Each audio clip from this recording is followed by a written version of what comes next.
Your companies have invested in you because I'm here. And they all laughed. And I said, and I'm expensive. And they were killing themselves with laughter. And I said, they've paid a lot of money for me. And one of the guys shouted out, bet you're worth it. And everyone laughed again. And it was a lovely big joke. And then I got it back again. And I said, okay, guys, this is the really important part about the session is how do you differentiate yourself from the guy sitting next to you or the person sitting next to you? How do you win that business? How do you prove yourself to be different? And they all looked at me and were looking for like clues, give us a clue. And I said, it's just you. It's all about you. How you deliver your message, what information you give, how well trained you are, how well versed you are in your products, how you're able to negotiate, how you're able to get the person on board, how you're willing to get them to engage with you from the very first phone call. That's when you very first start this communication. People were going, yeah, you're right, you're right, you're right. And it was as if they'd had an awakening, and I'd spoken common sense. I'd spoken everything that everybody should have been taught at sort of the very first day of sales training. But with the Dale Carnegie system, they went right back to square roots and were saying, what makes you special is you. And we are all unique, individually unique. And we will all bring something different and we will all say something different. And the emotions we attach to what we say will be received differently. That is the best lesson you can learn about public speaking, is to engage with your audience. Make them feel like they are so special, that you're only there for them. You've only come here for that one person to hear you. And when that one person hears you, they say, I've got it, I want it, I buy it. Where do I sign? Because you delivered the message in a way that they connected with. That's when you get good public speakers. That I agree with for sure. Definitely, there's a lot there. Let me welcome my friends first of all, and then I'll come to Sean and probably pick on some of your points. Who's here? Nat, welcome. Sean's here already, so Zara's here. Also, welcome, Christy. Christy, I don't know how you do it, my friend. You're everywhere. No, you're a trooper. I think everyone needs someone like Christy who actually does support people genuinely. What Natalie say? It's hard to read stuff because I haven't got a black screen. So I shared constructive and humorous feedback. I do not scream. No. Who did you scream, Nat? My vocal cords are far too valuable for that nonsense. Honestly, you're too funny, Natalie. Telling me I have to look after my health. Who's LinkedIn user? Is that Annie? I think that's my sister Annie, right? I hope it is. So good luck for tomorrow. Yes, Paulette, good luck for tomorrow. You need it. I don't. I'm just showing up to sing and dance, right? So I'll come back to that in a second. Who else is here? So the amazing Jackie's here. I am on Jackie's show. Is it 9th or 12th? I think it's the 9th of March. See, there's a reason I mentioned that. That is something that is playing on my mind when I went to a show. But I think it relates to what we're talking about here today. Jay, how you doing? Glad you're here, of course. Who is this? This is a bit smaller here. So Lee, how you doing, Lee? I don't think we've met. It'd be great to meet for sure. So I get to know more about what you do, how you help. Who else am I welcoming? Do I miss anyone? Yes, brilliant, Crystal. I agree. I saw Dr. Marcia. I saw Dr. Roxana is here. Always great to have you here, Prof. Amazing to have you here, especially after you bought a ticket to our event. So Dr. Marcia is here as well. How are you? Good afternoon. Good afternoon. It's nighttime here. It's nearly midnight here. I like the afternoon thing. I wish it was afternoon still. Dr. Lisa, welcome all of you. Who else have I seen? Brother Charlie. Thank you so much for joining us, all of you. Right, no, Paulette, there's many things when it comes to public speaking, right? You see, I think Yeah, of course you're right. I think one thing that I try to do. What does my fear come from? I tell you where my fear comes from. My fear it comes from the fact that in my school days, you could get through the whole of school, lower school, junior school, middle school, high school, university, without speaking once in public, not a single time. You never had to speak ever. I was very good at writing, so I hid behind my writing, and that's where I was. When it came to giving presentations, I used to just freeze, right? And I'll do what everyone else does, which is it's much like having a script. But as long as it was any time, get in front of the class, do your thing.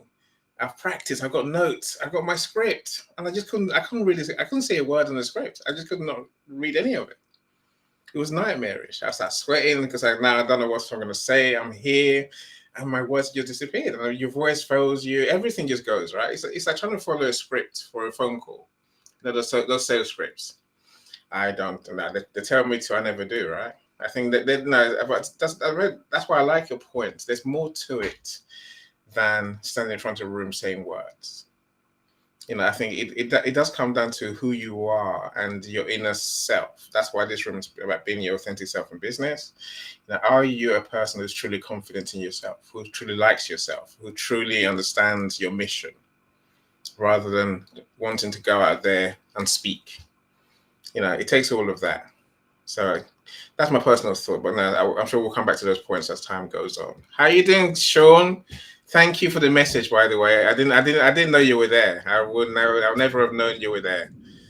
So I'm glad you put that. Anyway, you're here. How are you doing? I'll give you grace, sir, because you're on a new platform and you're used to the other one. So, and they work very differently. They do. But when I watch you do it, you make it look very smooth. It's taken practice because of I learned the system and using. Plus, I loved Paulette's talk. Right, how she shared, how she just softened everybody up. She warmed the room beautifully. Yeah. And the message beneath the message, if you didn't catch it, I think most people caught it, is everybody's unique. You just gotta release all the other stuff so you can see it. And you said glossophobia.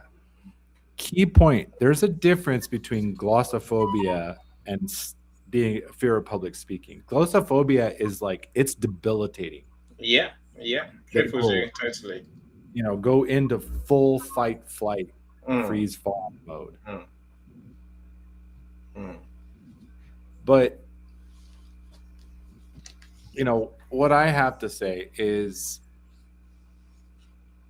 with Restream, I did streaming 3 years ago. I was doing live streaming, doing game streaming. So I got used to the systems and setting up scenes so you could quickly change and swap from one thing to the other. I don't even know what those things are. So I look at it and you think, what is that for?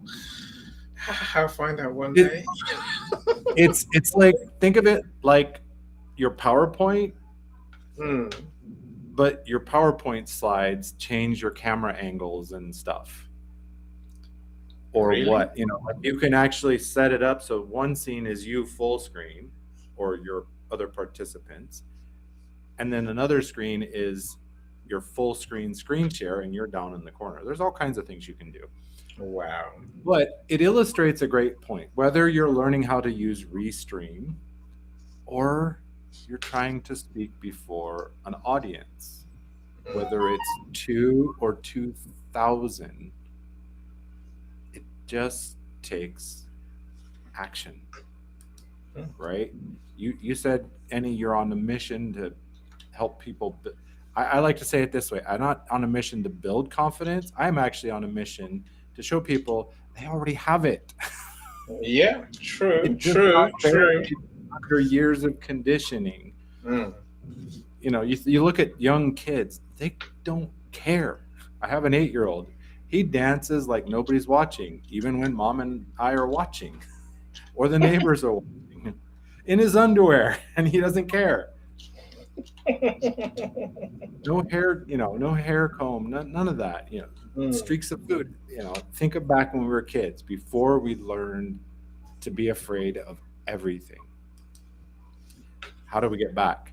It's micro steps, right? Speak to one person. Then, get comfortable with that and upgrade it. 5 people, 10 people. Constantly build. But the other thing is, here's a question for everyone, and then I'll pass the mic for the next. Is it a fear about the audience, or what you think the audience will prove about you? That one. The second part. It's all about, I think it's all about us. The problem, public speaking, is, when we have a problem with it, it's us we have a problem with.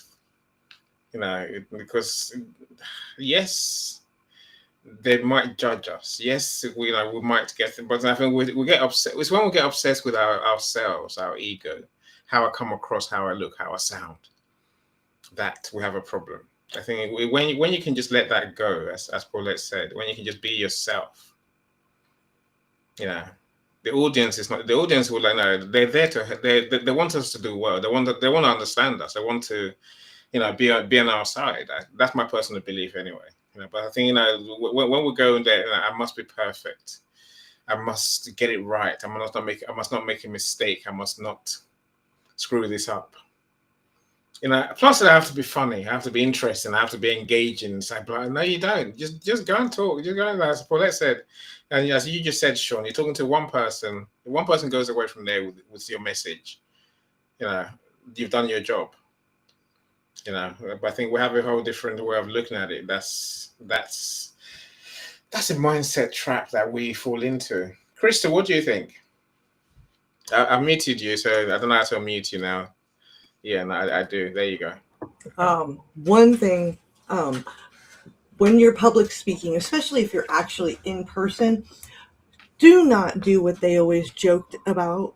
Do not imagine your audience naked.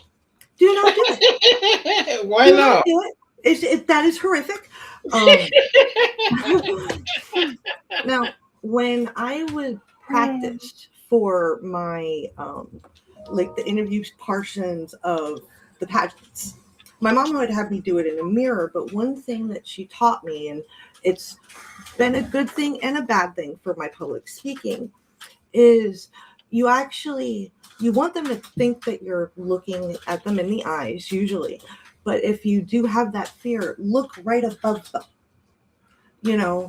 Don't, and pick a point. Like with dancers, when dancers are turning fast, you have a point that you focus on, and you pick that, and you have that as your focal point to keep going. That's why, I will purposely look at Paulette, because looking at Paulette is calming for me. I know Paulette doesn't judge me. Anybody on this stage, I know I can speak to comfortably. So I don't feel that anxiety when I come on the stage with you guys. Because we've had many conversations just freely. We've done private conversations and everything. And Sean, you need to give me a tutorial on, the streaming with gaming and stuff. Please. Anyway, so, but I just actually pulled up a different thing when it comes to the different fears of public speaking. I sent it to you. But you have normal nerves when you're just getting ready for a presentation, and then stage fright is your next level of intensity. Then the glossophobia. which is high, and you tend to avoid social anxieties. And then you also have your trauma based, which Paulette brought up, from, and who of us doesn't have some kid based trauma of speaking in public, or running or playing in public, where, we have that memory in the back of our head where we were bringing this beautiful plate of food out to everybody and trip, or, something along those lines, or forget your lines, miss the note that you're singing. And that's in the back of our subconscious. So that is a variable, to where you overcome. For me, honestly, I like the gab, so it's not as hard for me. But it took me a lot to overcome just being alone on stage, and being able to just host a live where it's just me talking about a certain topic. You know me, I would much rather have a group with me to have these panels where we're all learning from each other, talking, whether we have, varying opinions, having a good debate, whatever, versus sitting up here and just talking and paying attention to the chat. It's so much easier when you have somebody, even if you're not sitting next to the person, but through the camera, being able to have that conversation. And that does help get the fear of, public speaking, alleviated a little bit. If you can find that one person in the crowd that you can fix on and just pretend that you're talking to them, it makes it a lot easier. Look, I think that I agree with for sure. I think, again, it goes back to Paula's point about it's talking to the unfamiliar, the unknown room, people you don't know, that you think you don't know, and what would they think? What will what I did before work? I think picking that person, it helps. It helps to have that person in the room. I remember when I went to Ghana, and there's always going to be one. Again, everything you've said so far, Crystal, and everyone else. Yes, you want to look at the audience. Is the point, right? You actually want to make eye contact with people in the audience, but you don't want to do it too quick, right? You don't want to do it. You have to find your comfort zone and ease into it. I think is a lesson I learned, right? And don't look in their eyes, because I remember I looked up there and this woman was just like, I'm like, screw you. And I just carried on. And the worst thing that I said, she was a co-speaker. She was a speaker as well. But I will see your screw you and read you a bite me. I was like, no, I'm not even gonna. I had to add my little comedy at the end, and now I will mute myself. I think that sort of thing could knock anyone. I think as someone mentioned, I saw in the chat. It was you, Sean. So Sean, what's the strategy of yours? So practice it brow. So don't look them in the eyes first of all, right? Right, because when you're already nervous, right, you're already playing with all those thoughts of what if I screw this up? What if they don't like me? What if I don't bring the value they expect? I think Paulette kind of highlighted that when she said she's a 22-year-old young woman in front of all these important salespeople for the company. That, giving somebody eye contact can be very, very intimidating. So you look brow, nose.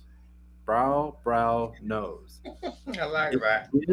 It gives to the receiver, it's eye contact.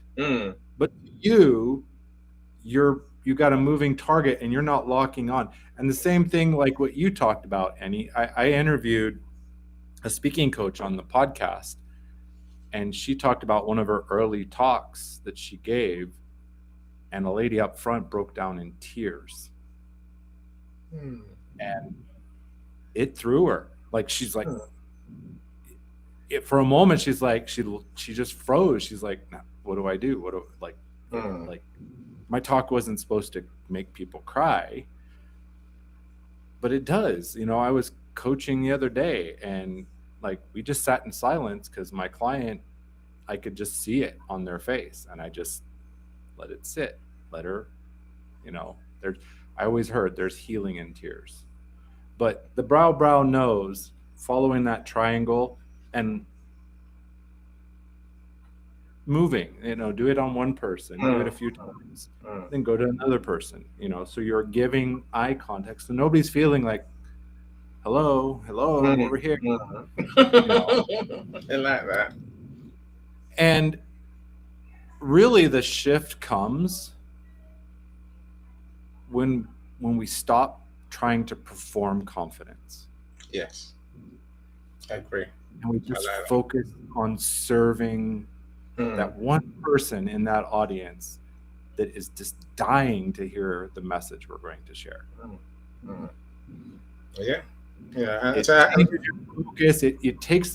It takes the focus off of yourself, because often the fear is, I don't want to be embarrassed, I don't want to look stupid, I'm trying to protect my reputation, my persona, my identity of who I want people to see me as. And when you're not comfortable and confident in your identity, of course it's going to be nerve-wracking. The other twist is excitement, fear. The only difference is the story. Yeah. Oh, I just did this. Okay, wait. Download. Same feeling. Excited or fear, it all comes down to the thought between your ears. It's true. No, it's true. It's the same feeling physiologically. You know, so it's whether we say I'm excited or I'm nervous. Paulette, are you dying to speak? Let me work on this. I am. Only because something that's been said is quite interesting, because I did some work for the National Teachers Association when I was a consultant, and we were working on some public speaking work with teachers to help them become better teachers. So there are teachers who can teach. They have that knack. They just were born with it. And there are teachers that really struggle and have to work at it. And what we found was that when you separate a class down the middle, and this is really, really, really important for public speaking, when you separate a class into two halves, and you have two halves in the class, the teacher doesn't know this, okay? But we tell the children, you side are going to give lots of positive affirmations, lots of nodding and getting it, and yep, on that, yep, got it, understood it, right? The other side, zero feedback, zero. So you just sit there. You will find that the teacher moves across the classroom and stands in front of the part of the class that are giving positive affirmations or positive feelings. It's natural. You're looking for something back. It's an exchange, and it's a chemical exchange. It's an exchange of vibrations. It's a vibrational exchange. And when we said to the class, reverse, so then that side of the class were giving it all the this and the other side, and the teacher moved across to the other side of the class. It was genius. What it proved was what we'd always said, was that there weren't good or bad teachers. There were teachers that hadn't been trained properly on how to engage with children, how to engage with the class. There are some classes that need the banter and the bit of humor and allowing that kind of buzz in the classroom. And there are other teachers that like a quiet, studious, let's get on with it kind of moment. But as long as they're getting the feedback from the whole class, or let's go 70%, because there's always 30% looking out the window. But let's go with 70%. You're feeling like you're doing a good job.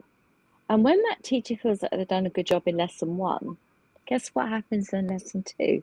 You do it Then they're again. going in more positive. By the end of the day, they're not shattered, they're not burnt out, they're not exhausted. They're actually on a high because they've walked away knowing they've done a great job that day. And it was a really interesting study, and it did get published. And the interesting part for me is when you look at public speaking, and again through the Carnegie system, they use that exact idea that, you know, you like, if you don't like looking at people's faces, if you are worried that somebody's going to roll their eyes and go like, you what? Really? What do they know? You know, if you get frightened of that comment, then that's not the person to look at, because you get the feeling, and you get that feeling when you're in a room.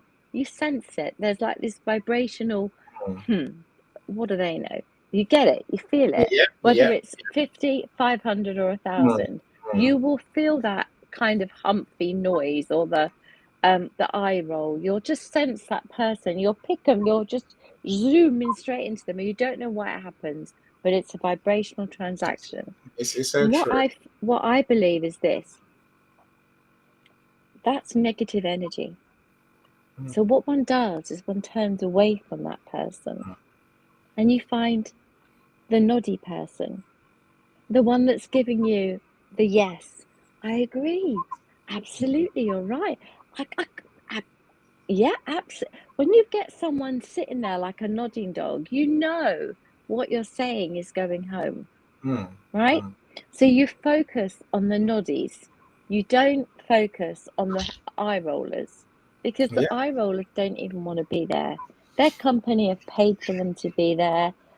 They would far rather be on the golf course. They, you know, this is a real pain in the ass for them. And, oh, sorry, am I allowed to say that? Yeah, it's past 11 It's o'clock. late. It's 11 o'clock. Past 11 o'clock. Okay, I'm allowed. We've said a lot worse, honey.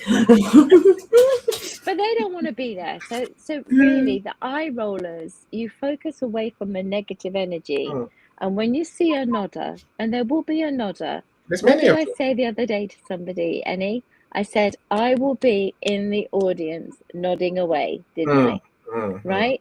And that means they've got a nodder. And if you only get one nodder, then you're there. You feel comfortable. You know that the message is getting home.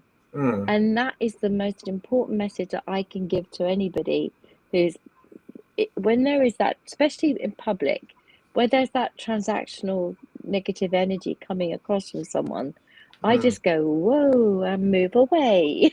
And I don't even give that person, I won't even give them another look back. I'm not going to put my energy into trying to convert them, because they don't want to be there. So I'll talk to the people that really want to be engaged and want to learn and want to get something from this. And the other people can just sit there and play on their whatevers, you know. I don't care. So ignore those ones too. You know, the ones who are trying to distract you by being distracted. No, don't pay attention to them either. You know, I think, look, let me welcome Lachelle properly. Lachelle, welcome. Now, this is a lady who knows how to host everything, you know, events, you know, live streams, TV. She does it so beautifully. You know, I spend a lot of time watching Lachelle. I was listening to one of her podcasts on Audible a couple of nights, just at the weekend, I think, before I left Margate. And I was like, wow, I'm talking to a single dad about his experiences with the show, because you're wondering, did he really? I really did. There's quite a few episodes of that, right? You know, she is brilliant. You know, so there's so much that we can do. So Brother Charlie, and so Natalie says, I hated public speaking as a child. As a maturing adult, I like that. Gently maturing adult. Yeah, you're getting old, Nat. You're getting old. I'm fairly neutral on the activity. You know, you can I can enjoy. I think that's the point. I think public speaking is actually enjoyable. Of course, for those who are petrified now, which I was until I actually took to a stage, it's the greatest fun there is. It really is, because you can impact many at once. You can see their faces lighting up. I think a lot of it is knowing your audience, know your audience, and even if there's 100, I'm saying talking to that one person is everything. That one person is going to go away and use what you say. So when I was in Ghana, I just focused on the young people. And my thing was making them engage, making them actually play the game, raise their hand, answer the questions, not just sit there quietly. And I was just going from side to side on the stage talking to the kids. And I survived. That's all I can say. Brother Charlie, I see you. So I was told that I wasn't approachable. Don't get away with that. People it's not people. Some people are there tonight. They're playing their role. There is something in this whole conversation that involves personality, but who we are deep down. Some people are nice people naturally. Some are not so nice. Some are gregarious. Some are not. Some are extrovert. Some are not, Sean. I'm not saying we can't change them. I'm saying, people have their own personalities. So don't let that destroy you. We must learn the skills of public speaking, which is where I want to go next. How do we prepare? As I said already, writing a whole script is not going to work, because you scare yourself more, because you might miss your line, you might miss a paragraph, you might forget how to read, which can happen. So that's not going to work. At the same time, Sean, blagging it's not going to work either. You can't just turn up and blag it. That's never going to work, right? So I think that there is a preparation for public speaking that really can help, right? Where's Natalie's latest comment? I can't see. Okay, I forgot the screen moves quite a lot. I didn't see how far it moved. I can read it if you want, because I'm looking right at it. I'll put it on the screen. Yeah. This one? Yeah, go for it. Feel free. Yeah. And this comment it's true, because there is no correct way to public speak. Natalie, you nailed it in what you said. There are a few circumstances and interactions that require a certain level of face-to-face, and yes, that's true. And it can be perceived as aggressive depending on your body language and how you are looking at them, because we like to joke that Matt has a resting dick face. I have a coworker that has a resting bitch face, and they don't mean to. It's just the way they are, Yeah. But it can seem like when you're looking at them and speaking with them that they're aggressive or intense, and it's not intentional. And when you were talking about the personality thing, everybody has their personality. Well, if you ask Matt, I've got 16 in a conference in my head. So which one would you like to be the public speaker today?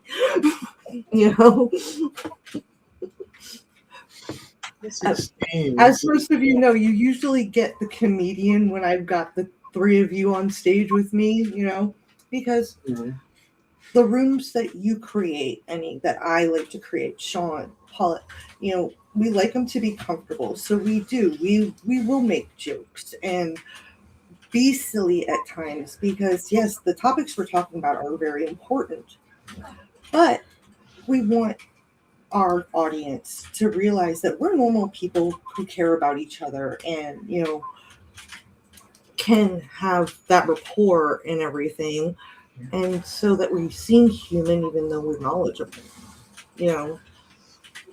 That's the one thing that I always took away, especially speaking with you, Paulette and Sean, when I was building, the Crystal Phoenix, as I was building, and making my viewers, the people that I'm trying to reach, understand I am just human. I'm not perfect. I don't know everything. I'm constantly learning. And I love to laugh at myself, because laughing is very healing. It's cleansing. And if you can laugh at yourself at the end of the day, then no matter what somebody else says to you or about you, it doesn't matter. Because at the end of the day, you are who you are. And that's perfect. You know, I'm constantly learning, growing, changing. Everybody in this room knows this about me. You know, ask Matt, you know, a couple hours ago, I was the beanbag, you know, playing my video game. And now I'm here, you know, talking with you guys about, you know, the fear of public speaking. Annie, you are in my very first event. Yeah, And I remember. A so long time ago. nervous. And Paulette, you were the very first live video event that I ever did and it was with you and Marcia. And I did not speak this fluently or anything. I was so nervous about everything. And practice does make imperfect, because frankly, we're never going to be perfect. And I don't want to be. I don't want to be perfect, because then I might as well be a robot, and that's no fun. Yeah, I agree with you. I would love to have a deadpan face and a deadpan approach to these things. I really would. You know, but every so often I try.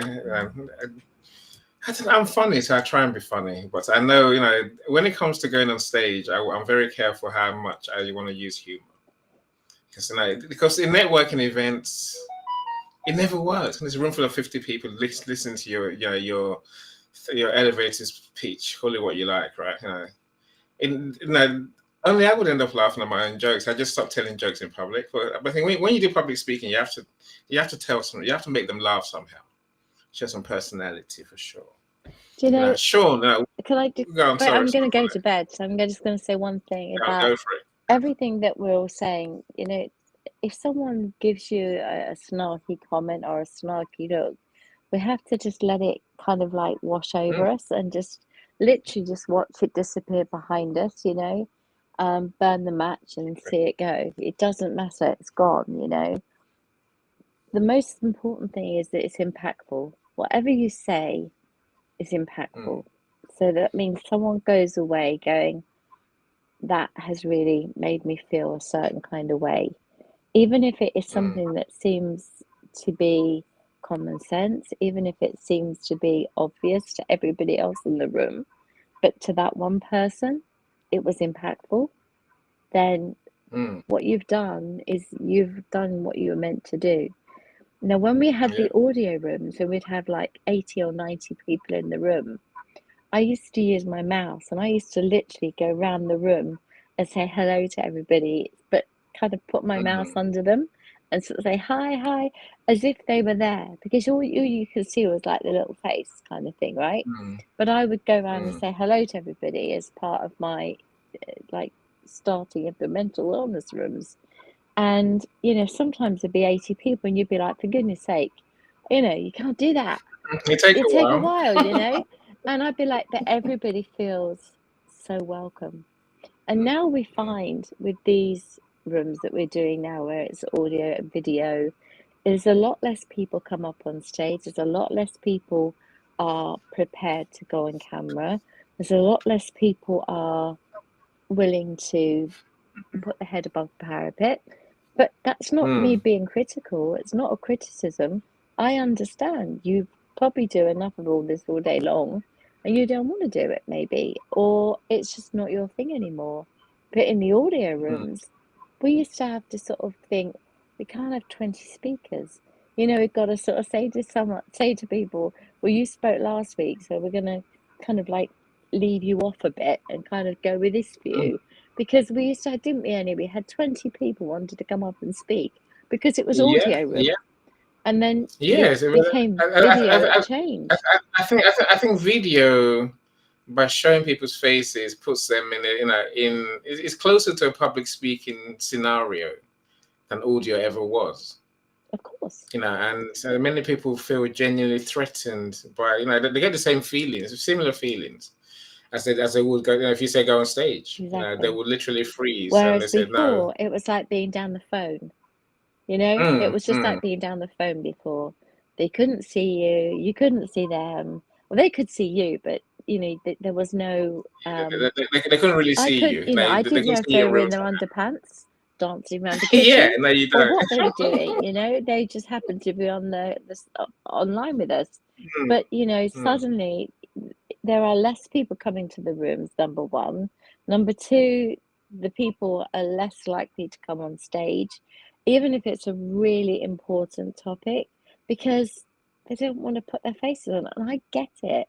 People can be really critical. I had somebody write a really, interestingly rude comment. Who does she think she is? Well, I don't think I'm anybody, so whatever. And then it was, how old is she? And it was like, it's not a secret.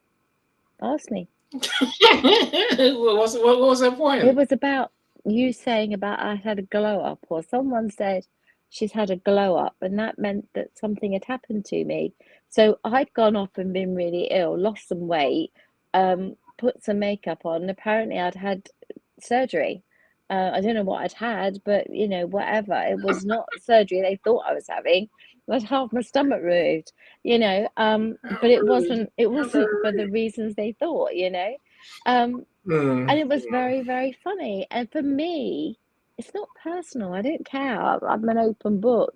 I'll tell you, no, I'm not on Ozempic. I'm not on any drugs. Not that I'm against anybody being whatever you do you.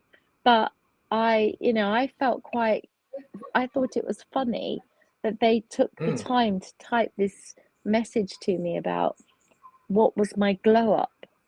And I went back and I said, Charlotte Tilbury, darling, because obviously, that's her big thing that she says, Charlotte Tilbury, darling.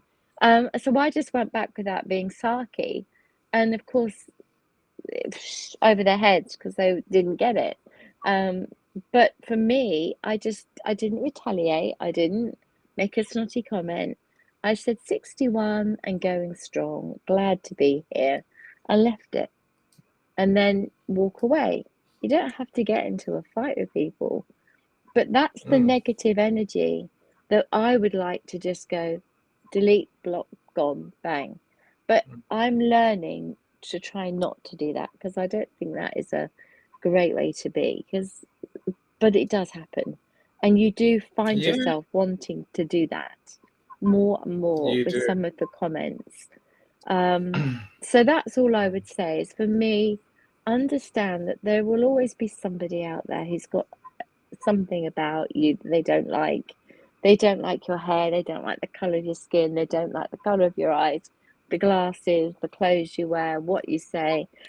I could go How on. you say it. How you say it, what you say, when you say it, right? Bloody English, Ignore that. always coming over and preaching to us who they think they are.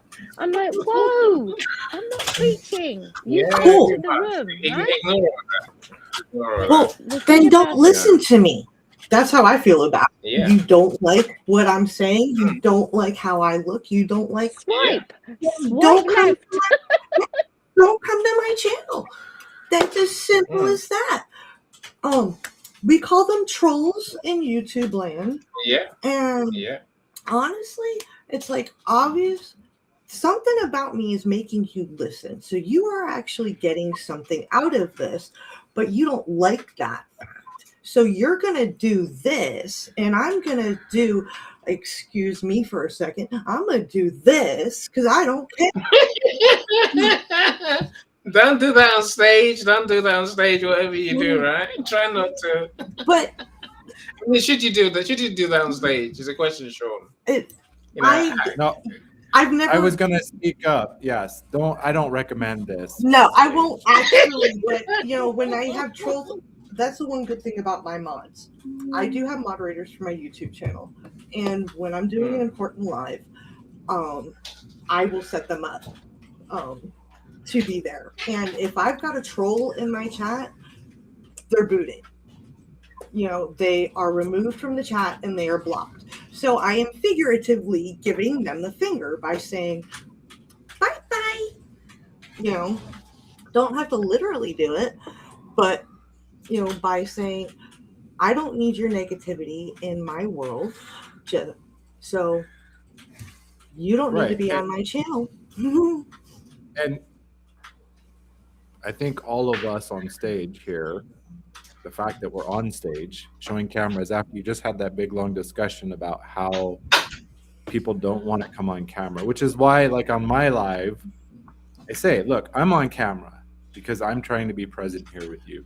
But if you want to come up and speak, it's early in the morning maybe for you and you're still in your pajamas. I don't care. Come up, share your thoughts, share your ideas. I think of that old saying, haters gonna hate. Yeah. Right? It's less about you and more about their own junk. Yeah. Now, that being said, some of us can handle that. We can laugh at our mistakes. We can let that whatever. I saw a video, Vietnam veteran waiting in the grocery line. Guy cuts in front of him and just says Black History Month.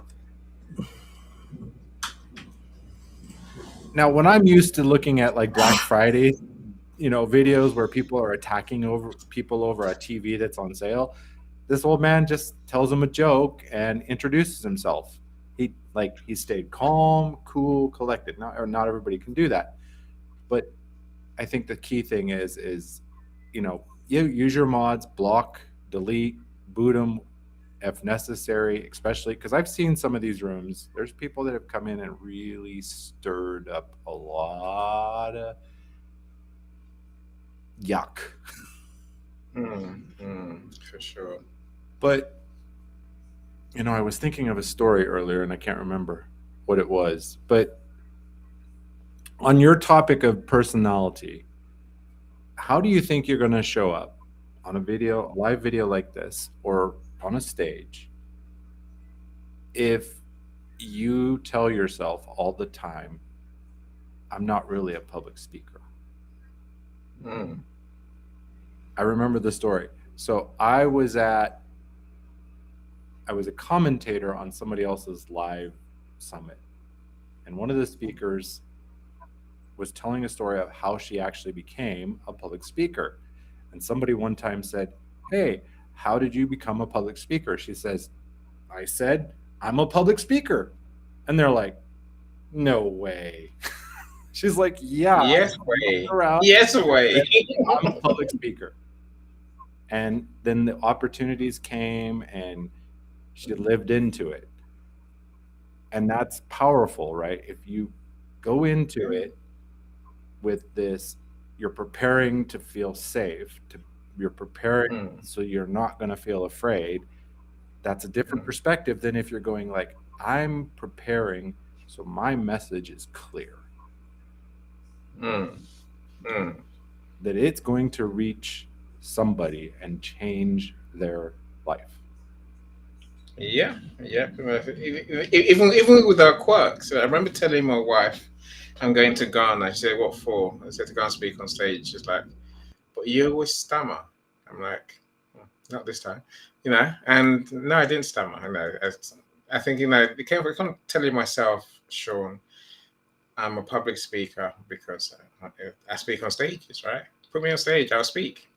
I'm saying, I think having that conversation with yourself, Sean talks about your identity a lot of the time. And I think, making being a confident speaker your identity is crucial. If you walk around saying, I'm an introvert, I can't speak in public.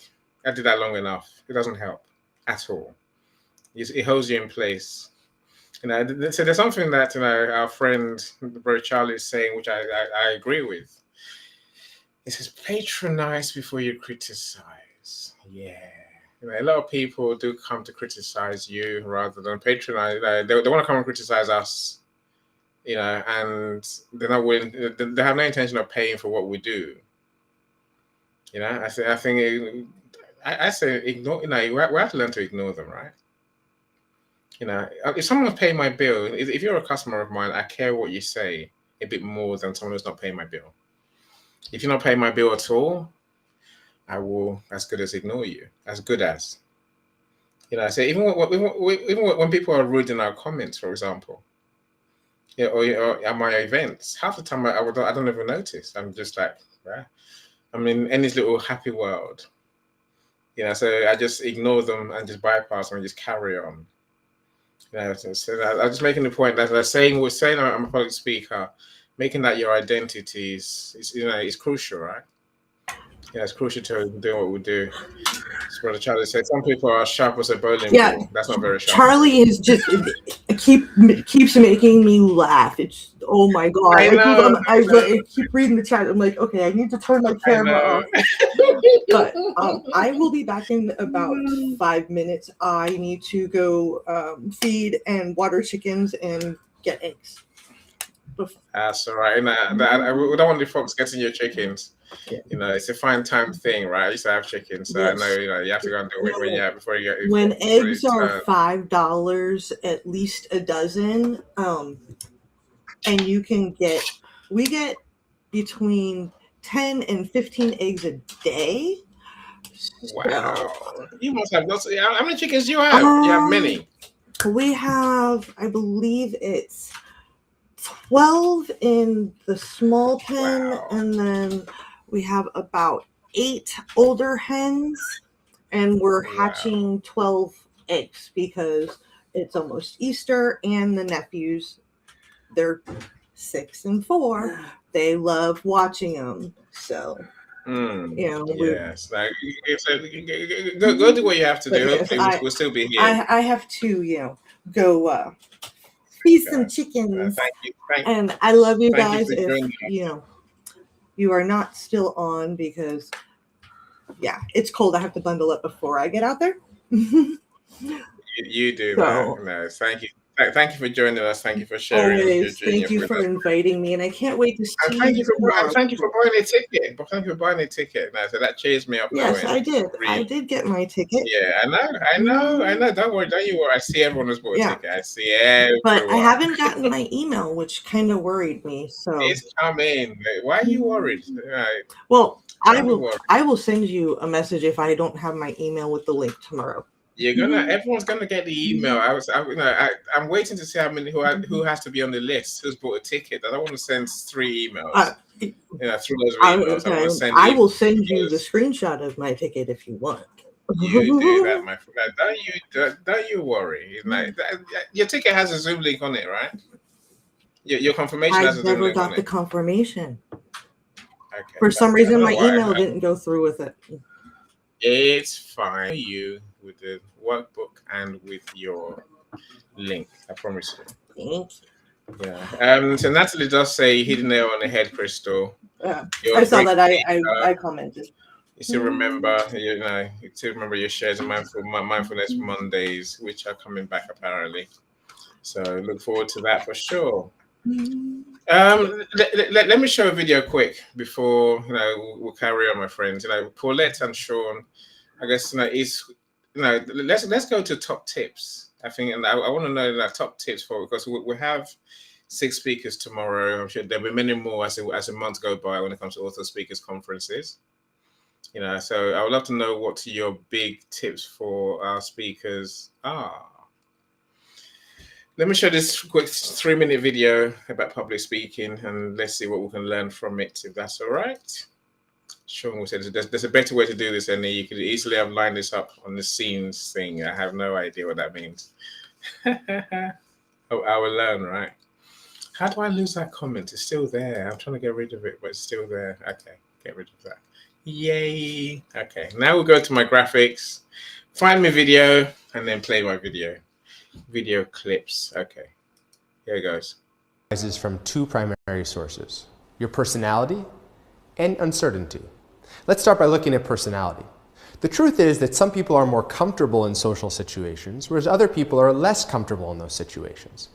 Now, there's really little that we can change when it comes to our genetic predispositions. What we can change relates to that second aspect, that second component of why a lot of people fear public speaking, and that's uncertainty. There are lots of things that people are uncertain about. People might be uncertain about how their ideas will be perceived, how they'll be judged, or the impression that they'll make on an audience. The key is not to spend so much time worrying about that uncertainty, but rather focus on the opportunity that they have to stand in front of an audience and speak about something they care about. Let's talk about some sets of strategies that people can use to overcome that fear. The first category is called visualization. The idea of seeing ourselves being successful. The idea of seeing the sequence of steps that we're going to take from the moment we enter the room to the moment we get that applause at the end can actually help us be more successful. The second set of strategies that I want to talk about relate to anti-nervousness techniques or relaxation techniques. Now, there are all sorts of ways to relax before giving a presentation. One of the most common sets of exercises focuses on breathing exercises. The first relaxation technique that I want to talk about is the T repeater. Now, the T repeater is actually a technique that I developed to help my students relax before their presentations. The way it works is I encourage my students to turn their palms up, take a deep breath in, and then exhale the T sound. Doing so creates a sense of relaxation that often helps a lot of students focus on their message right before they get out in front of the audience. The next set of relaxation techniques that often work well involve eye contact, and one in particular that I like to emphasize is called easing into eye contact. Now, one of the reasons a lot of people are nervous is because they feel like people are judging them, that people are staring at them when they stand out in front of the audience. So what you can do, rather than look directly into the eyes of the people you're talking to, is ease into eye contact. Try actually looking at a person's forehead, or if they're wearing glasses, at the rims of their glasses. Doing so creates the impression that you're looking at them without actually looking at them. The third category related to overcoming one's fear of public speaking connects to practice. Now, we all know the maxim that practice makes perfect, but what's most important is that we're practicing in specific ways. What we want to do is actually speak as much of our presentation as we can. We actually want to speak in front of a mirror or in front of a webcam. That way we can see ourselves succeeding. Moreover, we can also be attentive to what we do well and what we can improve. One of the most important parts of the presentation to practice is the introduction and the conclusion. The audience will be drawn in by the introduction and hopefully will be left with something to think about when it comes time for the conclusion. I want to emphasize that there's a real joy in stepping out in front of an audience, a real excitement that comes from sharing one's passion with a group of people. So we can't let the fear of public speaking paralyze us and inhibit our abilities to get to the next step, to get to the type of positions that we want and that we're ready. Right. Okay, it stops itself. Excellent. So I think Annie's gone. Right. Hopefully you got something from that, my friends. If you're watching and to visualize, yeah, I think I did that. That certainly helps. I didn't see myself not being, any on the day. That's the thing. And I was any in my red suit you see behind me, and I was always going to shine. So, and of course, what was the other one? Relaxation. So, and easing into eye contact and practicing your presentation. I think the practicing thing is a hard one. Because some will say write it all down. I say don't. I think there's a rhythm to how we talk on stages. Know your content, yes, for sure. As I said, practice the introduction and know the rhythm. What comes next, what comes after that. Whatever you're gonna go with the points or with the stories that you're gonna tell at each stage. Just get know your order and know what you're going to say in each part. And speak. And as as we said yesterday, speak from the heart, right? There is a dilemma that I have. Well, maybe I still have it. To be fair, my dilemma is this. I don't know if you two have an answer. If those in the audience have an answer, I'm more than happy to learn. Right? The dilemma is. Maybe it's always been my problem, which is I don't think many of us don't like our voice, the sound of our voice. There's some people you hear on here, you're like, wow, that's a voice. Sean's one of those people. You think, wow, voice, pace, tone is just to die for. There's many others. There's many others, whether for better or for worse. I'm British, and as a British person, we speak. We are much more. We're much calmer. So Americans are much louder. They're much more. Ah, that's where we hear it anyway. No, but is it right? So this sound of your voice problem. What do you think about that? Let me leave it there. It's a reality. It's definitely a reality, Annie, because unless you've recorded yourself and listened, the first time, I remember the first time I heard myself recorded, and I'm like, that's not my voice, is it? Like, what? Who is that?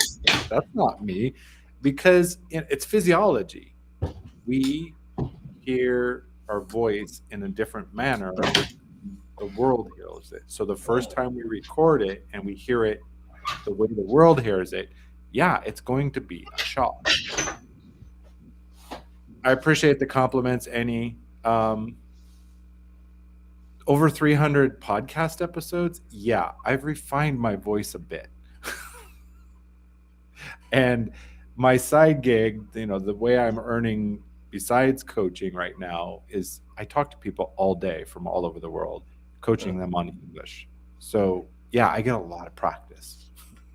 Yeah, I think you got it down to a T, right? You really have. Paulette, what's your take? I think I was taught to breathe, which is really interesting, because you think, well, of course you're breathing because you're alive, but there's a real desire to get the information out as quickly as you possibly can. Sometimes just so you can get your bit done and get off stage, right? So I remember being Helena in Midsummer Night's Dream, and there was a huge soliloquy I had to say. And I was like, and she's like, no, we're not having that. And I'm like, no, I know the words. She said, yes, but you're speaking them so fast, we can't actually hear one word. And I was like, oh, but it's the big one. And she was like, I know. And I'm like, if you stop me now, I might not get it out. And I just knew if I start there, I can finish there. And it was like literally verbal diarrhea. Have it, there you are. And she said, no, I want you to say this line and breathe, and then look, and then say this line and breathe and look. And I was thinking, I'll never remember it now because I've got to breathe. Right? Of course, if you're going to act, to stand on stage like a robot and just recite lines isn't the idea. But you don't know that when you're 14. All you know is you've got a major part in a play. It's Shakespeare. This is really scary. And if you've seen the length of that soliloquy, and then you think, actually, I can do this now. She's shown me how to do it. So all I'm doing is exactly verbatim, but with these like breaths in between. And I think that the learning to take that, when I learned to become a therapist, there's a saying we have, which is wait. Why am I talking? So the idea is in a therapy session, you'll be speaking and then you go, and now it's your turn. And they go, because they're waiting for you to fill the gap. But you don't. You mustn't. Because the whole point is it's this transactional situation where you're giving something and you want something back. In order for them to move along the line of getting better, they need to be able to download. And if they can't download, they're either not feeling relaxed or it's so tight. There's a lot more unraveling to do. But you have to learn the why am I talking? This is their session, not mine, right? And I think that was another one of those, dare I call them nuggets, right? Breathe and then let the other person speak. Let the other person laugh.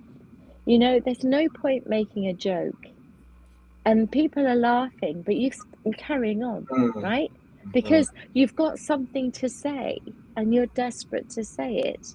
And you've completely missed the fact that your audience are loving it and mm, they're laughing with you, but you've just gone trampling over them. They've missed the next two sentences because you are just trampling over their laughter.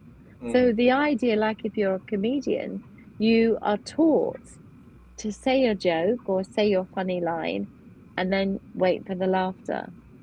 And so we were taught that very early on in public speaking that, wait for the heckle, wait for the comment, mm, expect something here, there'll be a titter, it will pass around because that's how it works.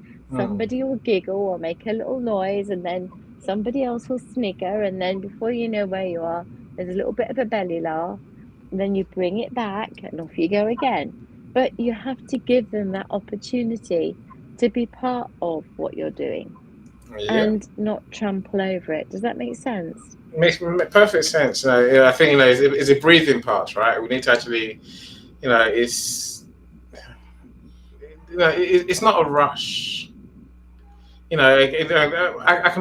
know why it feels like a rush. So again, I'm going to come to you to and wonder what you think. Let me welcome Kelly. So Kelly Gilbert's here. How you doing, Kelly? So Kelly's new book is coming out soon. Kelly is the author of Plants Saved My Life. That's his first book. If you don't know who he is, a holistic wellness genius. And now he's written a book about how to essentially reverse type 2 diabetes. So he's one of our speakers tomorrow. So he's one of those Americans who has a booming voice for someone so small, and I just think, how the hell do you do it, Kelly? But but it's not just that. He tells funny stories. He's a storyteller supreme. He tells stories all day, and they're all very meaningful. If you ever wondered what an ant has to do with humanity, listen to Kelly. He'll tell you all about a grasshopper. He has the stories, all of them, right? Kelly, welcome to John is just come and hear him tomorrow. Apart from Paulette, just come and listen to Kelly tell his stories, and you'll be amazed. I saw someone else. I seen Philip. So Philip is here as well. Philip Ells, how you doing, sir? Great to see you. Always, Sean. This restream thing is a bit weird in that way. I don't know how he does what he does there. All right, so you're here. Right. Look. I mean, this issue. Oh, Jeffrey, how you doing, Jeffrey? Great to see you, my friend. It's a long time, but we'll see you more and more these days. And of course, there's a legend that is Felicia, who is an amazing speaker, author as well. So many of these people, including you, Sean, I hope to have in our next author speakers event. Just don't put it on Thursday. No, Paulette reached out to me, and it's Thursday is part of my protected list. Really? Oh, I have a list of boundaries. They're non-negotiable. So no matter what opportunity, even if you came to me and said, Sean, I really need you to be a speaker, I'll pay you $10,000. I would have said, sorry, Annie, can't do it. Okay. No, so it's not going to be on Thursday then, Sean. It'll be a different day. All right. Let's talk about based on the 10,000. Yeah, Sean? I can't afford to waste my 10,000. That's really well used. You have to be there to make it happen, right? You see, my other real issue is that the longer I talk, the more I realize I'm talking. Like Paulette just said, and as soon as I realize I'm talking, it all goes to pot. But my temptation is to stop talking, because my brain just goes, Right. How do we get over that? Embrace the pause, embrace the silence. In this world today, we're talking about public speaking being a top fear. The second one on the list, silence. Yeah, someone said that in our chat. Someone said that the worst thing is, is more scared of public listening or lack of. Right? How many times does silence enter a conversation and we're scrambling oh my God, what's going on? What's happening? I gotta fill this gap. I like Paulette's, acronym, and I would say, so embrace the pause, embrace the silence, intentional breathing before and during your talk. Yeah. Go on, Paul. I That's how pressed the you. wrong button. Sorry, I nearly That's all disappeared right. off the stage. I'm learning where to stick my finger as well, just so you know, guys. And that's all I have to do, and I still can't do it. So but I'm learning. So one of the things that Sean Yes, just you said that heard made that. me laugh. Yes. Soon, You you're know still me. amused, I'm right? always gonna hit the What point. did I miss that even has Sean like rolling? Okay, I'm gonna have to rewind. Where to stick my finger? That's what I said, Crystal, because I Yes. get the buttons wrong. Yeah. I've only got 3, but I nearly disappeared off the stage. Okay. But the thing I was going to say that even more Sean's gone. I've lost him. Oh, I am too. Now that I've heard it, I am too. Oh. My finger's fine. It's here. We'll keep it out the way. We've got it under control now, guys. Do not worry. Excellent. I've got it here. We needn't worry. It's sorted out. I've got it. But the thing about the pause, whether it's in a therapy session or whether it was going back to drama, whether it's the public speaking, when we had the audio rooms, we never had the pause. No. Shall I tell you why? Because it was like a telephone call. How often do you need to pause on a telephone call? You don't. You're just chatting backwards and forwards. This is a whole different setup now. This is so much more like a public speaking arena. And when I do the children's anxiety room, I prepare really hard. I mean, I do. I come with pages of notes that I've gone through psychology books and therapy books and you name it. I come prepared. But I don't come prepared because I'm expecting someone to try and trip me up. I come prepared so that I'm giving engaging content and hopefully something useful. I think that what I've noticed is I do a sermon and I've watched myself back because I've thought, God, do I talk, right? Do I ever, But you just let me. You just go, there you go. It's your show. Off you go. And then off I go. And it's like somebody's wound me up and and at some point I have to stop myself and go, shall I ask Kenny if he's got an opinion on this? And then he's watching the football, right? He's gone, right? I know what's going on here because I can hear it in the background. So I kind of find myself more over understanding that there are different types of rooms. This is very informal. This is very chatty. This is ideas. This is a conversational room. This is what we were just talking about, which is just transferring data from one person to another, but with feeling, right? But when you're sitting in a room and you have an intention to deliver a message, that is far more of a sermon, if you like. And I sometimes realize, looking back at some of my sessions, that I've spoken for 23, 24 minutes and he's just gone off and made a cup of tea. He comes back with his cup of tea, and then I say, what do you think? And he goes, yeah, it's great. Should we have a look at the messages underneath now?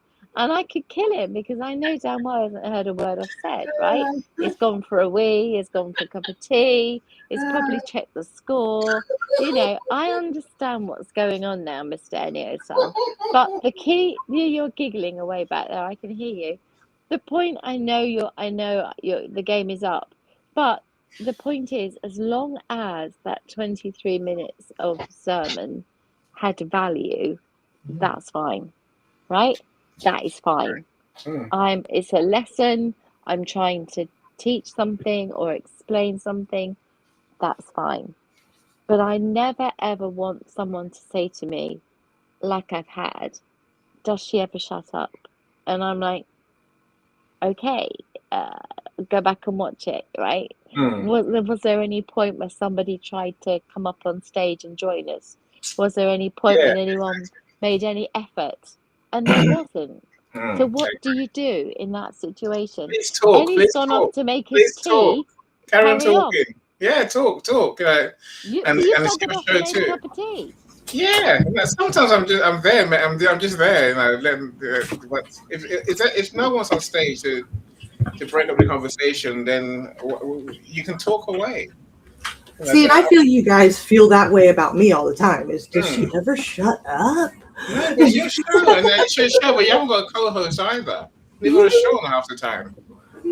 Yeah, go on, Sean. I actually have like a physical job now, so when I can come in, I like to share and talk with you guys because I don't get to see you as much, so I have a lot more to say. And I did want to say hi to Philip. I noticed he came in and say hi, Philip, and also really quick thank you. He helped me with getting the paperwork for like letting me know what I needed paperwork wise for my son to get his father's military benefits. And he really helped me out with that. So thank you, Philip. He is getting the military scholarships and stuff, and you really helped with showing me what paperwork I needed to get for my son to get his father's benefits. So thank you, Philip. You really did help me out with your knowledge. So awesome. Again, Sean, you're a solo host at best of times. Well, and that's not part of that was when I launched Monday Mind Shift, it was about the audio rooms, and I loved the audio rooms because I wanted the conversation. And then LinkedIn nixed them. Well, I live by what's sometimes called the 10th beatitude. Blessed is the flexible person, for they are never bent out of shape. And so I just rolled right over to Restream and just, adjusted a little bit. And for a moment, I had a co-host, and then I lost my co-host. And then I had a backup co-host, and she couldn't connect to Restream. So I'm not going to cut the show because I don't have I would love to have a co-host, and I usually reserve at least the last 15 minutes of the show for Q&A. A lot of times I'm like, hey, somebody come up here and join me. I'm feeling really silly right now. But, and I'm getting more and more. But I think this connects back to what Natalie said. It's about reading the room. Know your audience. Know the space you're in. If it's more conversational, there's more space for the popcorn thing. If it's a forum or a moderated discussion, then respect the host. I've seen, where the host is like, okay, Paulette, what are your thoughts on blah, blah, blah, that comment that Philip just put or whatever? And they literally will call out. Everybody does their show differently. Just like, I think Natalie also, no, it wasn't Natalie. It was, she's gone now. I can't remember. Annie had shared, there's no right way or wrong way to do this. And, even something you shared earlier, Annie, I felt the same way. Like you said, don't write your script. I always write my script and then I throw it out. Yeah. Yeah. I write the script. I read the script. I have my outline with my bullet points, but I've read through that script, so I know the material inside, outside, upside down. Because like Paulette said, when she prepares for Anxiety's Room, I do the same thing on Monday Mind Shift. I'm prepared because I do want it to be structure, I want it to have spine. I'll say it that way. It's not just like your spine. It can move, it can bend, but it holds everything together. Yeah. And on the topic of silence, I've noticed, like you guys said, with the audio rooms, everybody just kind of chimed in. And even sometimes on any shows, we get this, I'm like, and somebody else talk. And I made sure there was no silence. There was never any silence, ever. Because I was pained by silence. I was pained by anything that's noticeable would used to hurt me. So I'll say something, always. So on my podcast interviews, I've had several times where my guest is stepping on me. Like, I'm like, wow, like let a beat pass after I finished. Yeah. Because we are so uncomfortable with it, But like Paulette said, as a coach, that's the magic happens in the silence. I drop a question and I watch them. I'm like, oh, they're up here. And that's exactly where I want them to be. You're the master of using the silent pause. When I watch your shows, your power boosts, you are you love to have that talk and then stop. And I'm thinking, Sean, speak, Sean. Those are intentional. Those are entirely intentional. It's by design. And on the topic of that, I'm going to put a link in the chat or in the comments. You did it. Yeah. Highly recommend it. I just dropped it. I dropped one of my first episode of the podcast. I haven't gone back and listened to it in a long time. This one. Because it's a little embarrassing, but whatever. But the new one I just dropped is Julian Treasure giving his TED Talk. And it's how to speak so that people want to listen. If you don't watch any other TED Talk on the whole TED channel, watch that one. If you have any aspirations of speaking live on LinkedIn, on a stage, whatever, the man is brilliant. Awesome. No, resources, right?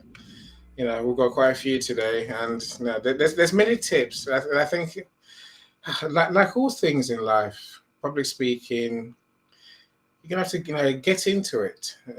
I think anything we do or we avoid out of fear costs us in the end. Public speaking is one thing that many people avoid. They give any excuse when deep down is fear. If you know it's fear, really that's controlling you. There's no gain in falling for your fear. That thing that will never happen. That's what I'll say for sure. I'm blessed. I'm not talking tomorrow. I'm talking, but I'm going to say I'm singing and dancing. I'm not doing a speech per se. Paulette is. Yay.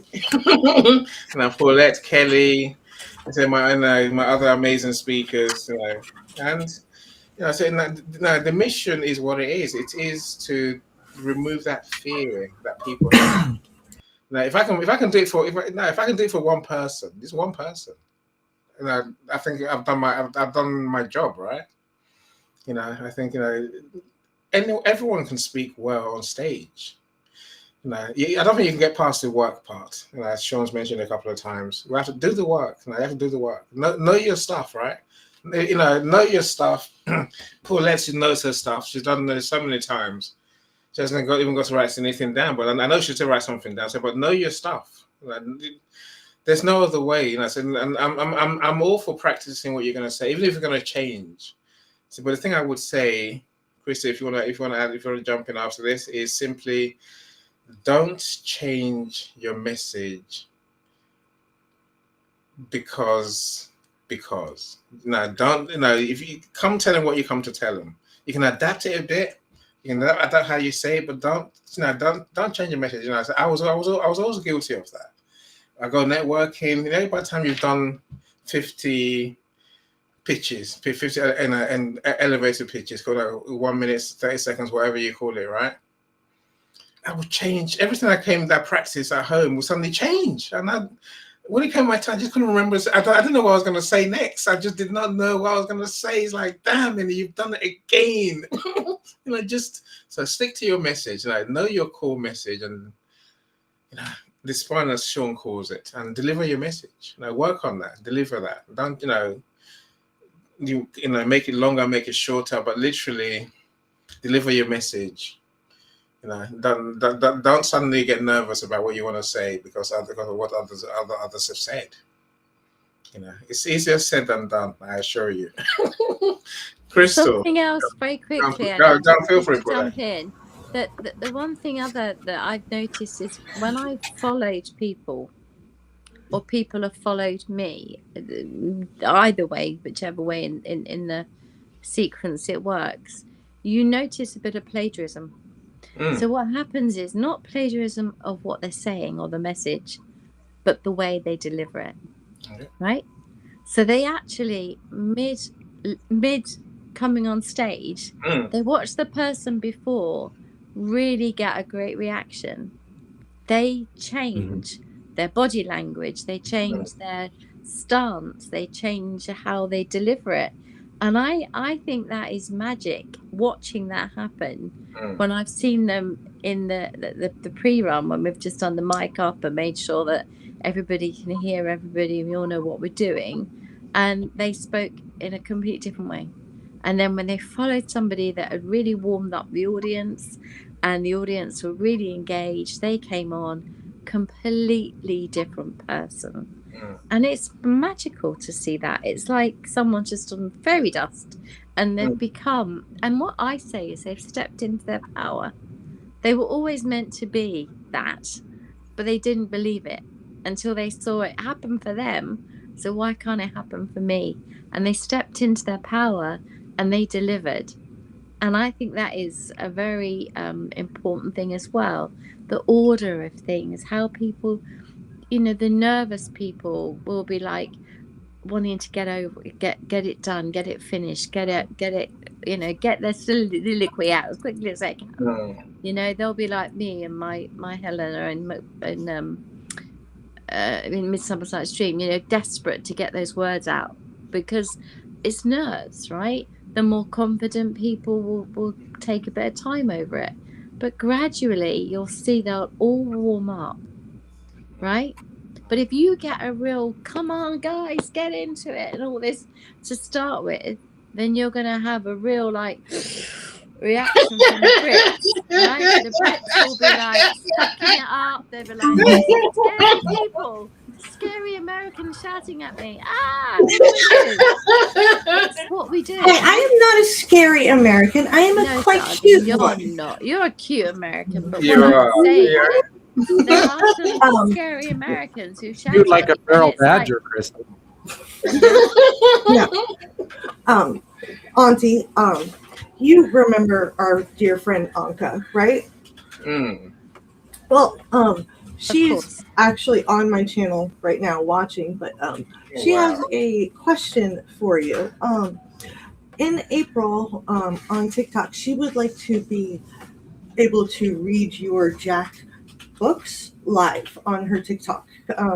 She with this one group of people, they like to read kid books and stuff live.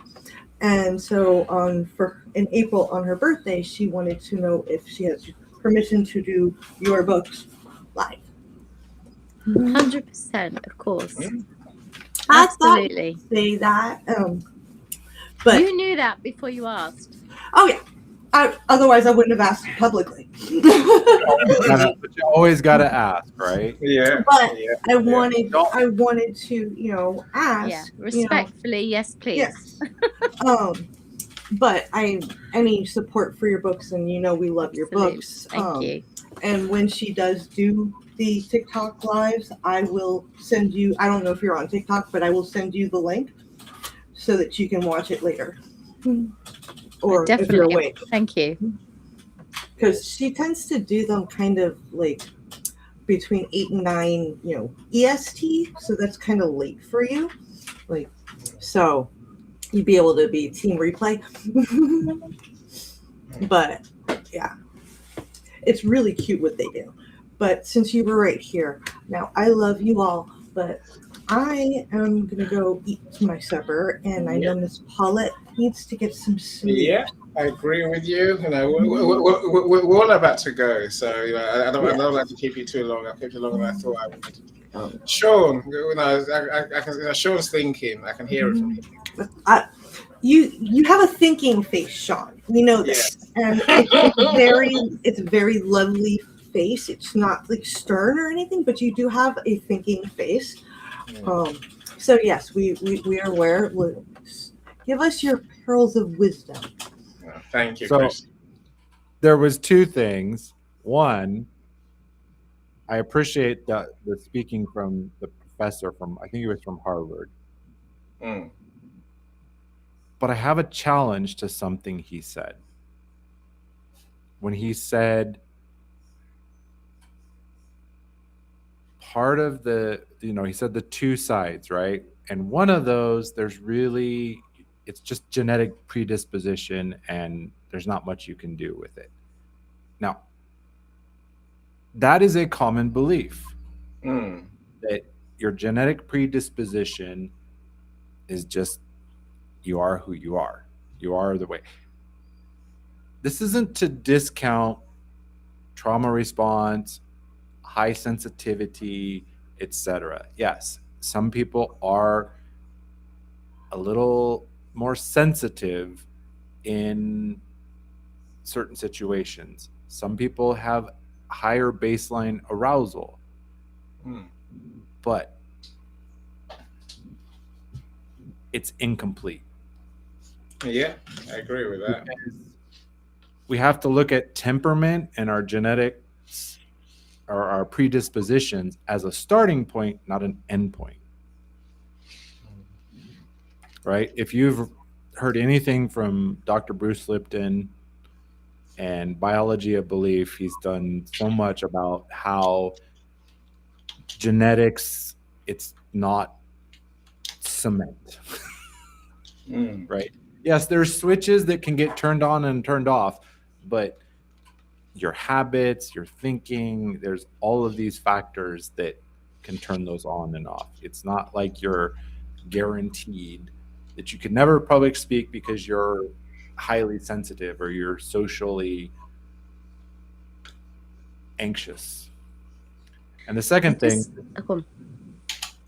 well, it's just brief, Paulette, was you wanted us to share tips, so don't forget that. Yeah.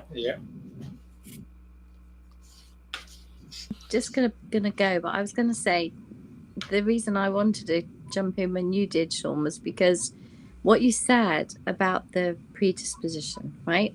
I have an autistic son, and he didn't speak. He was pretty much nonverbal till about 2.5, and then he spoke in sentences, and it freaked the life out of us, right?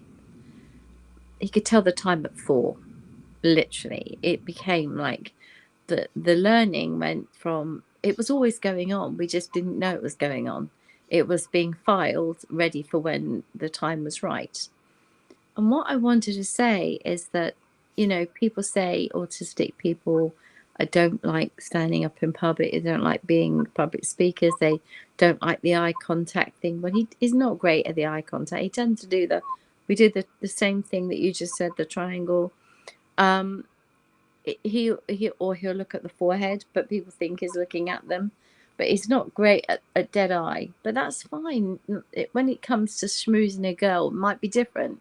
But, you know, at this stage of the game, we're talking about business and his career.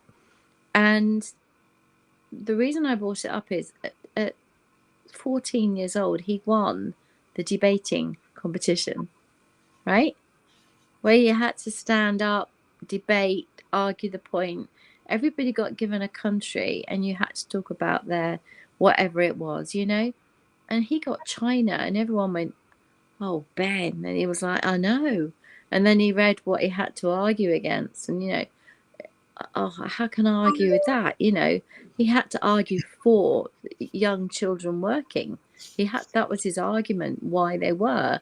And it was because they were still being schooled, but later on, they worked for so long and were schooled for so long. It wasn't that they were not schooled, They were doing a longer day, yes, but there was education. Hmm. Can you hear me? Yeah. So the point I was trying to make is that Ben knew that.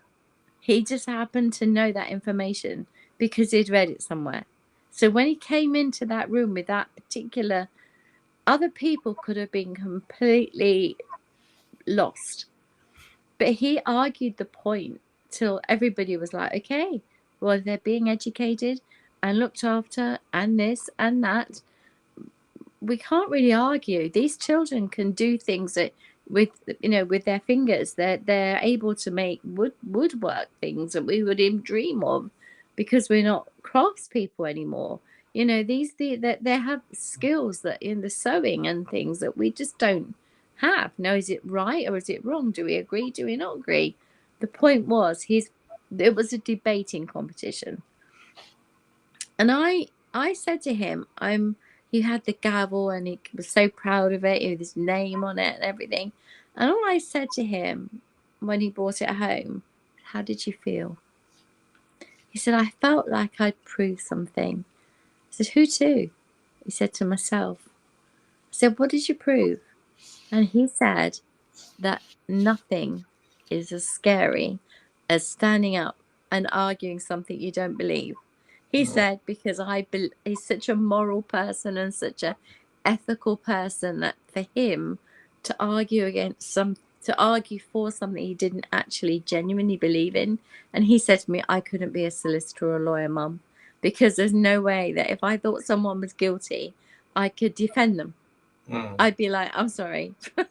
I pass you on to someone else. I can't do it. And I realized in that moment that we'd done something right in telling him that there was no boundaries to what he could do. He sang and danced. He still sings now. There is nothing that child can't do if he wants to. Young man now, if he wants to. He's not scared of anything. And I find that amazing, that we were told he probably won't go to a normal school, he probably won't speak, he probably won't this, he might not even walk properly, he does this, he does the other, he won't ride a bike, he can't do all these things. I mean, he hired an e-bike and fell off it, and I just cracked up with laughter.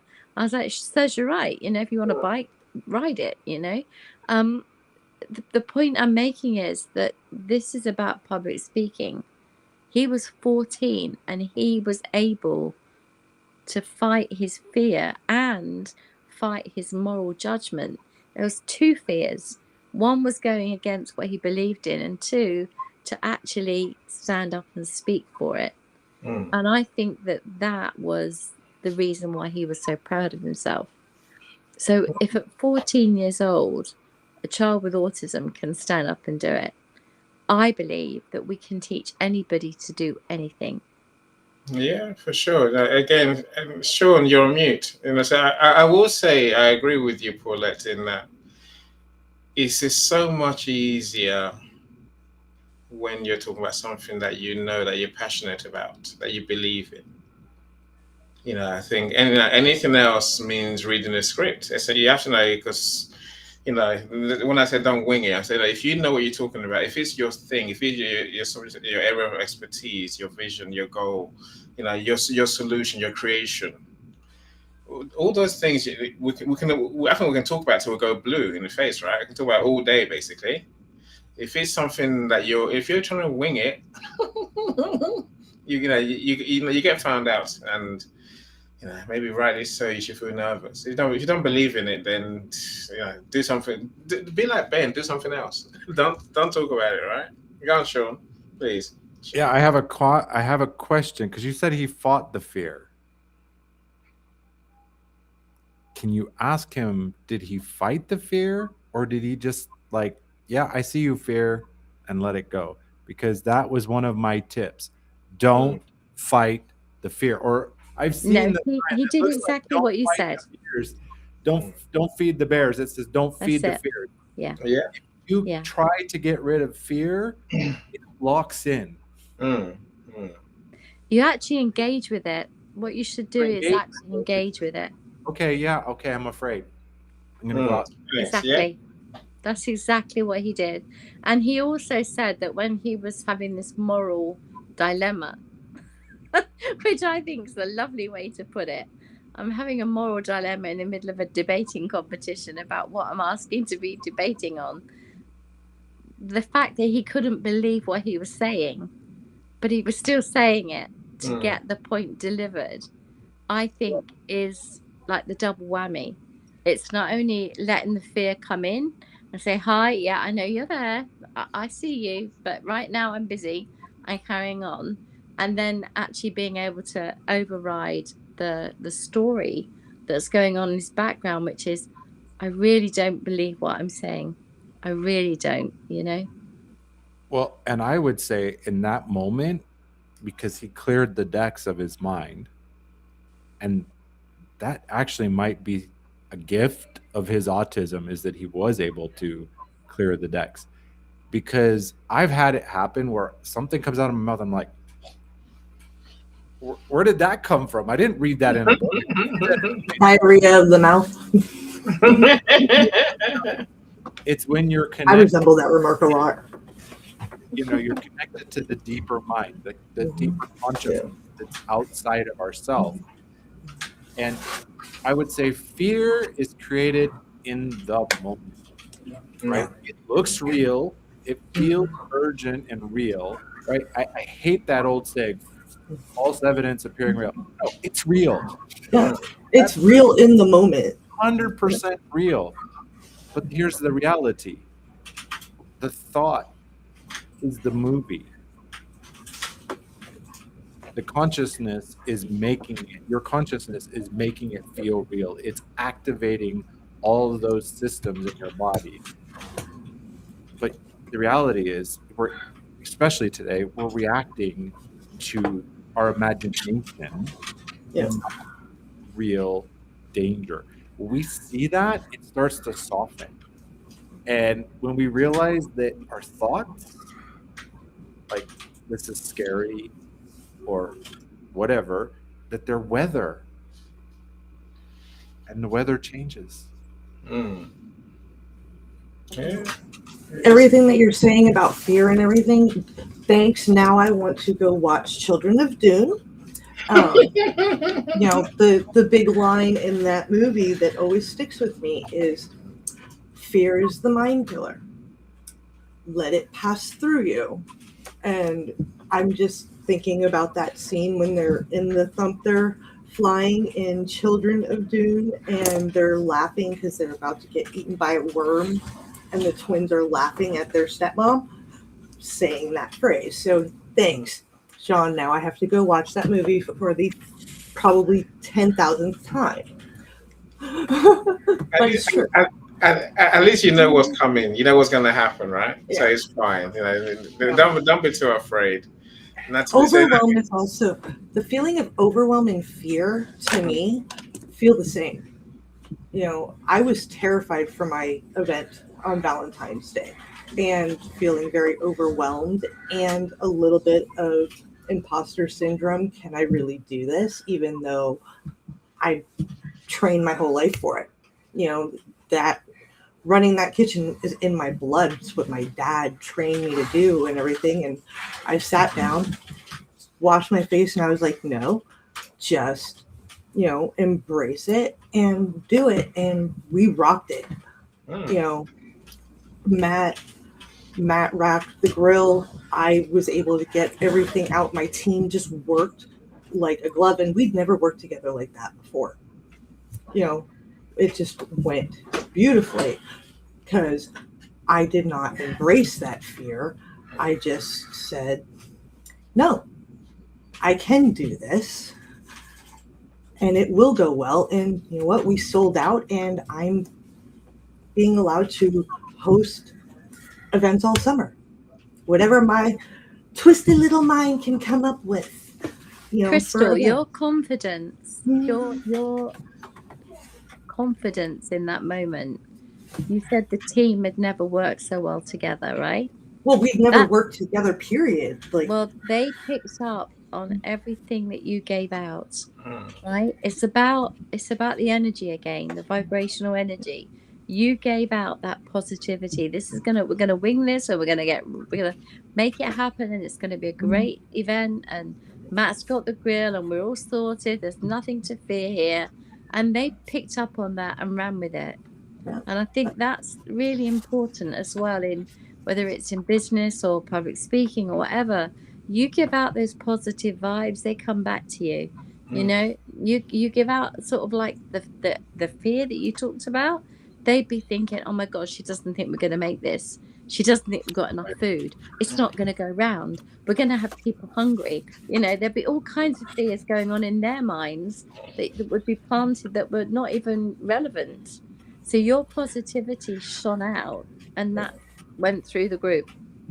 And all the prep I did all week. Oh my God. Paulette, you would have been proud of me. I was cooking all week long, getting ready. I'm proud of you, prepared. darling. I'm always proud of you. Everything you do and everything you've done. Right. Always will be. I'm going to go. Yeah, to you bed, like to darling. talk all day. You know, we need to go. Love you guys. I'm to going go. to go eat. Thank you. Sean, I will message you later about that tutorial, please. Love you guys. I will see you. Thank you, Crystal. Thank you so much. We're gonna have to do right with you. So I like Natalie's points. Like, keep your points icy sharp. You know, and to drive value and impact for stakeholders, for listeners, audience, call it right, and refrain from sales tactics. Yes, and share something useful. Don't just try and sell. I agree with that completely. You know, look, go on, Sean. I was gonna say, you know, I had to do the fear topic when Paulette shared about Ben, and you know, that's amazing, an amazing story. The top thing I had on my list is for how to have more confidence when you're going. And Crystal, let's stop pathologizing imposter thought. It happens to everybody. I was at an AI conference, and the CEO of the largest bank in the region, I could see him on stage. He was like this. I'm like, where is he? Where is he? And then there was a guy, I had seen him in a smaller workshop, and he was just on it. He knew his stuff. He was demonstrating these AI phone agents. It was amazing. Put him on the big stage, and I saw it. And I actually got to talk to him outside the hotel. And I said, how did you feel up there on stage? He was like, I was scared to death. I said, I noticed. I said, I saw you in your smaller presentation, and you were, you know, typical software guy, founder, blah, blah, blah. You were cool. You told your product. He says, yeah, that bigger audience on the big stage, everything was different. But my tip is this. Instead of asking, how am I doing? Ask, who am I serving? It changes the perspective. Yeah. Now, who am I serving? Who am I talking to? You know, why am I talking? As Paulette said earlier, you know, and who exactly am I speaking to? Who am I serving? You know, yes. Whether it's your belly or your mind and spirit. Yeah, I plan on having a restaurant where I combine the two. So I like that. Look, my friends, we must go. 2 hours in. Love you guys. We got a show Good tomorrow. night. Thank you so much, everyone. See you tomorrow. Thank you. You're stars. Absolute stars. Sean doesn't do Thursday. Sean couldn't come to the event. Yes. But I sent my ticket so he gets the replay, right? Yeah. No, but he has to go and download. He has to go and get the ticket. He has to go and download the ticket so I can have his email. I'll send you that, and then you can download the replay. Yes. Just get a ticket and put his name in. That's what you got to do. Yeah, I've got it. Okay, super. I'll be at work, but I'll be able to listen. Yeah. Because of where I work, I can listen in. So that's the great thing. So I'm going to show you our promo video. So if you haven't got your ticket yet, awesome. Now's your chance, right? Here's the link on the screen. There's a QR code in the video. So you're going to do this QR code, get ready to scan very quickly. You know, I'm excited now because tomorrow is nearly here, right? Yay. Now, Sean, thank you for your genius as always. This show is always better with your input. I mean that sincerely. So I'm so glad you came up today. Paulette is now my I don't know whether I'm your sidekick or you're my sidekick. I don't know which one. But where we go together, right? You don't pay me enough, pal. What do you mean? You're Batman, I'm Robin. It works quite well, right? I can't wait to see the outfits. Yes, well, anyway, thank you, audience. Shall Bro Charlie. Leave them with that imaginary. Yes, thought. leave them with that. Bro Charlie, Natalie, thank you so much, everyone. You made my day, as always. So back here in 2 weeks' time, and then we'll talk again. Which video do I show today, Paul? Mine or yours? Well, let me show mine, because I will show yours, right? While you're pulling that up, any final remark? Have an awesome event tomorrow. Thank you. We will. Thank you so much. Out of the park. Because like Paulette said, it's about the energy you bring. Yeah. If you come in there like a scared pussycat, everybody's going to feel that and respond appropriately. If you come in there and say, you know what? I'm flying this plane. We're either soaring to 35,000 feet or we're going to crash and burn, but we're going to do it together. We're soaring. That's what we're all doing tomorrow. I'll show you, right? Kind of everyone has to come with that thought. Thank you so much, Sean. So your 2 books are out, so the next one I will come to you, and then we can work around you in terms of how we'll do our next author speakers for sure. I think you can bring your wife too, by the way. I know she's one of the books is hers, isn't it? You got 2 books. One's hers, one's yours, or are they both yours? I have 1 book. She has 2 books. Oh wow! And 1 of the books is in 2 languages, and I'm working on. I got a kick in the pants. I attended a group that's called Dream Lifting, and the host of that event is very into energetics, and she said she's like, I'm really feeling that this book isn't just a benefit to the entrepreneur community, it's a benefit to humanity. Oh, that's deep. Why we write is our topic. And she's holding me accountable. She messages me like, okay, how's your writing going? How many chapters have you completed? Excellent. No, this is the life we live, right? Look, I can't wait for your books, my friend. I think this is the first time I've shared the screen with you, Sean. So it's been a real pleasure. Yeah, I think so. I don't think we've done very much together at all. I feel it's lovely to be here. It's been brief snippets, but yeah, this was the shining moment. Excellent. Look, you two enjoy. Thank you so much. Enjoy your night. I got work with to go and create it. I'm going to show the video, then we're going to, by the time the video finishes, I'll just stop the show, right? So, bye everyone. Thank you so much, my friends. Bye everyone.